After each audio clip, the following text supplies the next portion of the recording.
record. All right, welcome to the Tuesday training. This is one of my favorite topics because counselors, we get weird about money and time.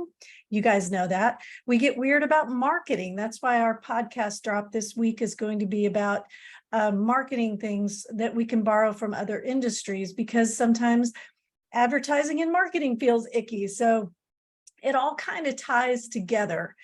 And I want to start this with my perspective, so you guys know where I'm coming from. So this presentation today is about strategic money management and a healthy wealth mindset. So I'm coming from a space of, I'm a woman, I'm over 50, and I have had breast cancer.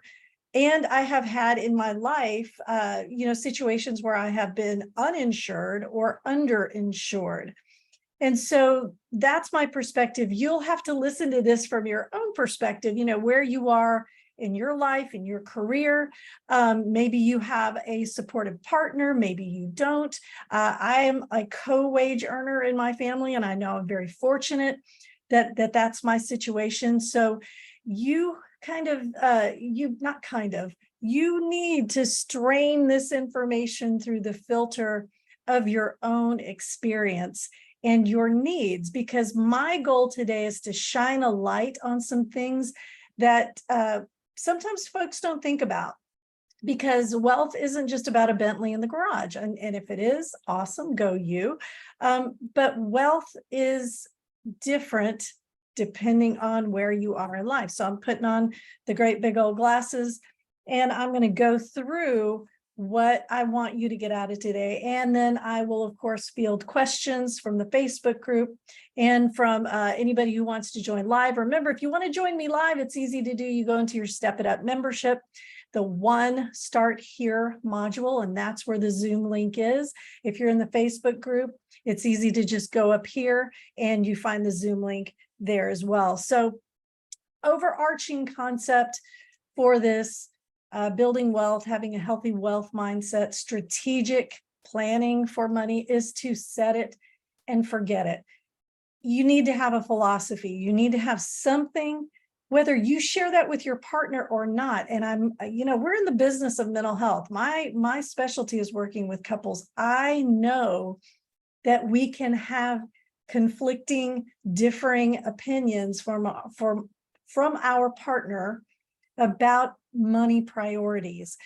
And so whatever that is for them, we're going to respect that. We're going to let it go a little bit for this talk today and really try to sit with what may be important for you. Now, this may be reflecting your childhood experiences. This may be reflecting where you are in life, what you've been through as an adult, what you see your kids going through, right? Remember that filter I talked about earlier. You're going to have to filter this into your life through your own experience. But I want you to start off by conceptualizing, and you probably heard this before, 3 buckets. Okay, 3 buckets that are empty. And each one of these buckets represents a priority, right? So bucket number 1 usually signifies your top priority, keeping the lights on, making sure everybody's fed every night, making sure your business lights are on. If you own a group practice, making sure everybody gets paid, all that good stuff. So whatever that first bucket is for you, designate it, put it on the wall, get a real bucket. The second bucket usually means, hey, I got a little money left over. Now I can start doing X, Y, and Z.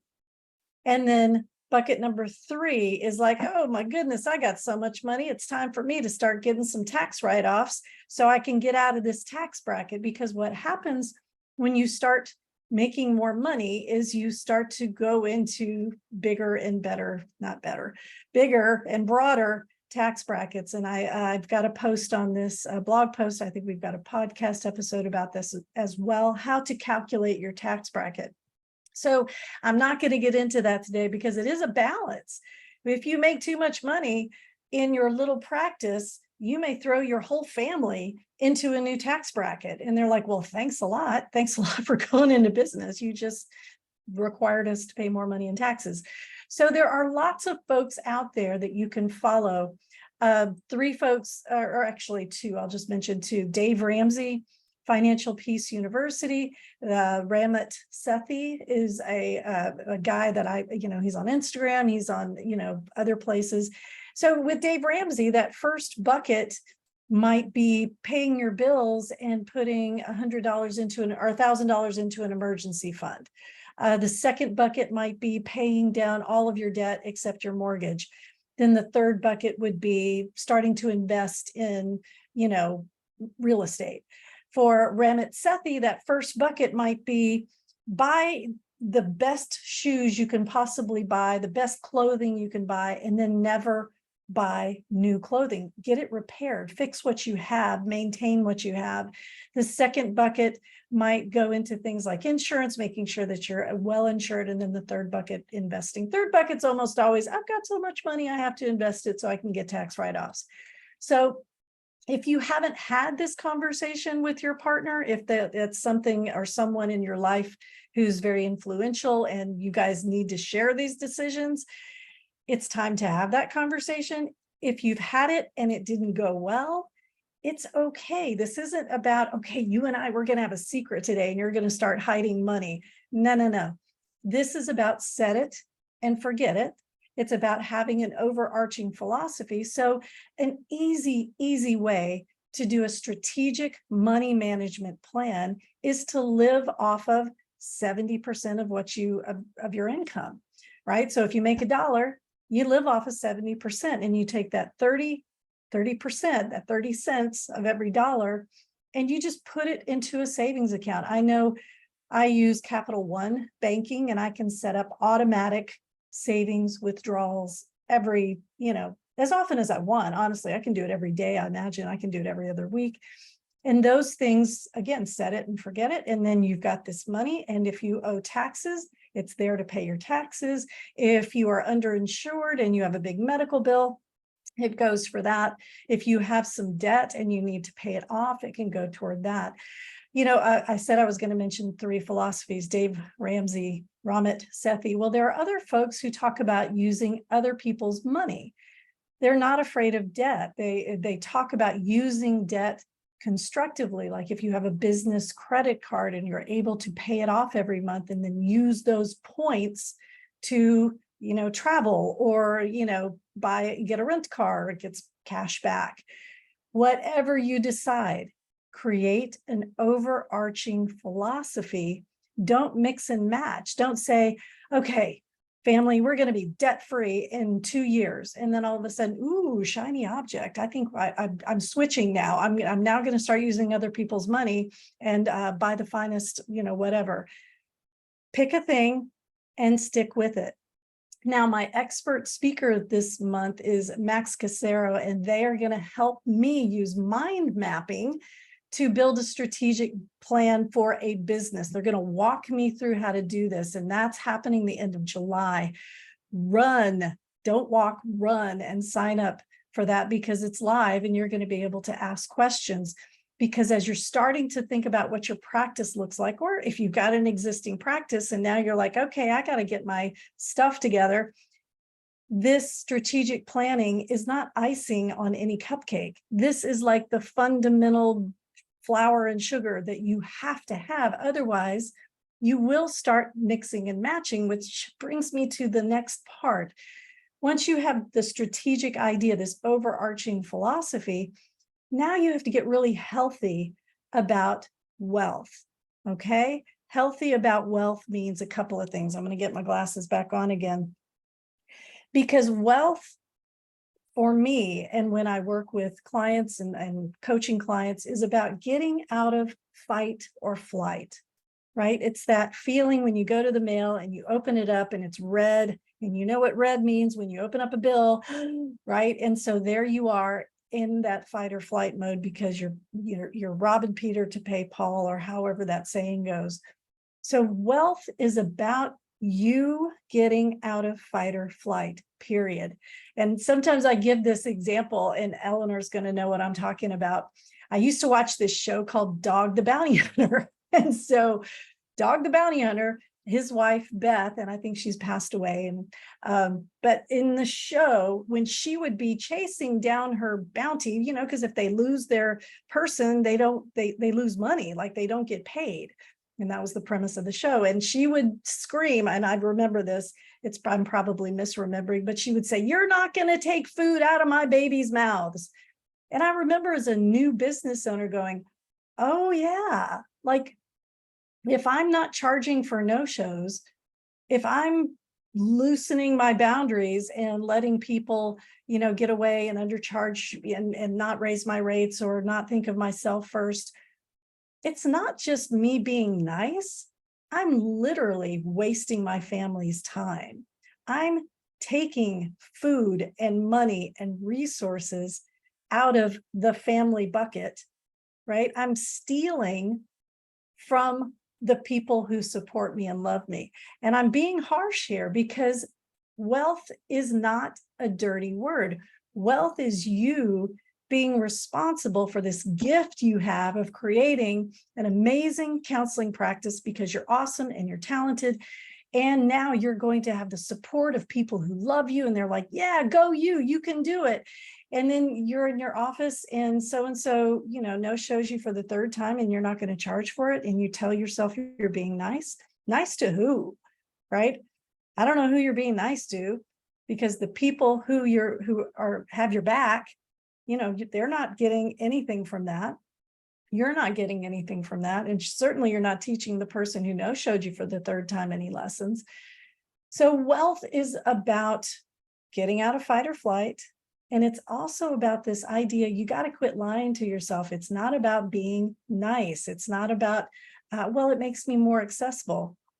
Okay. But I'll give you another example. I volunteered at a food pantry once. I don't know if you've ever done this. I lived in Montgomery County, Texas, and they have an amazing food bank, beautiful, brand new. And I was part of a women's organization, and we went on kind of like a field trip, and we were going to help fill bags with, you know, and go through and look at cans, make sure things weren't expired, etc. And I'll never forget the volunteer who was leading us around said, "We are so happy you're here, but we'd really rather you write us a check, because a check is going to go so much farther than your 4 hours of time that you're going to give us today. If you give us a check for $100, we can feed this many families." And so I remember thinking, you know, this idea that wealth or becoming a wealthy person is how you're going to influence and change the world. I mean, I know that's not the right quote, but you get the idea. How that goes right in the face of maybe you thinking, yes, but I get so much satisfaction by doing X, Y, and Z. Yeah, all right, but that's for you. That organization would much rather have your money. So building wealth is about influencing. It's about changing the world.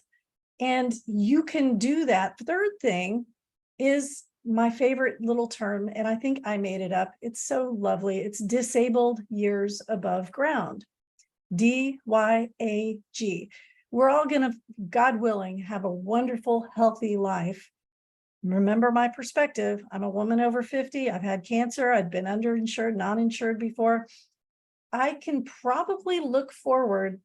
I'm going to be very optimistic. I'm going to say 5 disabled years above ground. That's going to be when I'm 103, because I plan to live to be 108. So when I'm 103, I'm going to be ready to go into that assisted living at however much that costs per month for 60 months.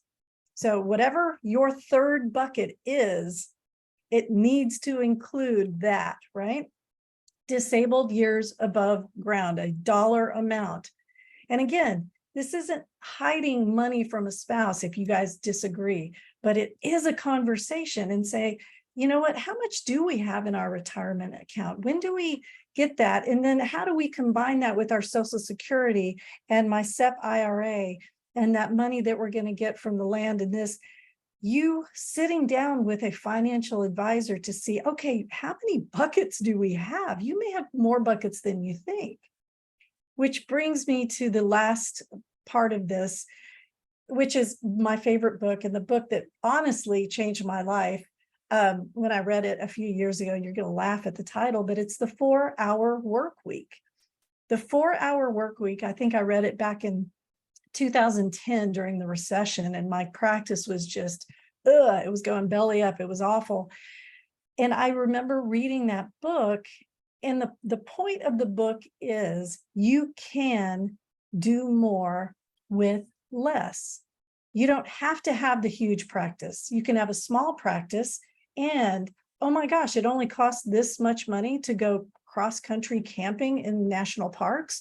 And oh, you can actually see this many clients a week if you charge this much money. It changed the math. I was lockstep with every other therapist thinking I had to do it a certain way. And I was losing my mind, pulling my hair out. The economy was tanking. And then I read this book and it's like, oh, it really doesn't cost that much money to go see, Mount Rushmore or the Grand Canyon or something else that I would love to do or love to see. Now, I know I'm probably talking to people with kids out there who are in elite volleyball, been there, done that, got in some major credit card debt because of that. I get it. Remember, I'm not preaching here. I'm giving you another perspective. So you're filtering it through your experience and where you are in life. So the key components I want you to hear today are whatever you decide on strategically, set it and forget it. You need to have an overarching philosophy, even if it's different from your partner. Okay. And understand that conflict. That may be just one of the, 5 arguments that couples never get over. It's a thing. And then remember that you allowing yourself to have no-shows or undercharge or all of those things, that's not helping anybody. And that's actually taking time, taking resources away from one of those buckets, whether you have a family or whatever you've got, whether it's you, right? Your time, your energy. And then finally, once you've picked a philosophy, you've named your buckets, remember those disabled years above ground. That's where your wealth, right? The healthy wealth mindset, we're thinking about your disabled years above ground, and your check can change the world so much faster than your muscles, right? You creating wealth in that third bucket and being able to give to charitable organizations or organizations that believe in the things you believe in. There's so many things going on in the world right now, and people need financial support. And that can be you. And that's honorable. That's a healthy way to look at wealth building. So I don't know how long I went today. Did I go? Oh, about 20 minutes. All right, good deal. So I know I'm kind of short and sweet today, but I'd love to open it up for questions if anybody's watching. I'm going to go ahead and hit the pause button. I had to start this back up again because Eleanor reminded me, you also have this obligation, and I'm going to be the one that sticks my neck out and says it, to have another stream of income. All right. If you're a private practice owner and you're not working for an agency, you're not pulling a paycheck, that is, if you don't see a client today, you don't take home any money. You must have multiple streams of income. Again, I'm not here to preach at you about what that is, but writing a book like Eleanor did, or creating courses, or teaching adjunct at a university, or something where you're able to get out of fight or flight when you notice that you wake up tomorrow morning and you're running a little fever and you're thinking, oh no, I'm going to have to cancel my clients today. I'm not going to bring in any money. That's okay. That's all right, because I know my first bucket is filled because of my side hustles. So I wanted to make sure I threw that in. Your obligation, I'm calling it that, to make sure you have a side hustle. Okay, now I'm going to hit pause. Here I go.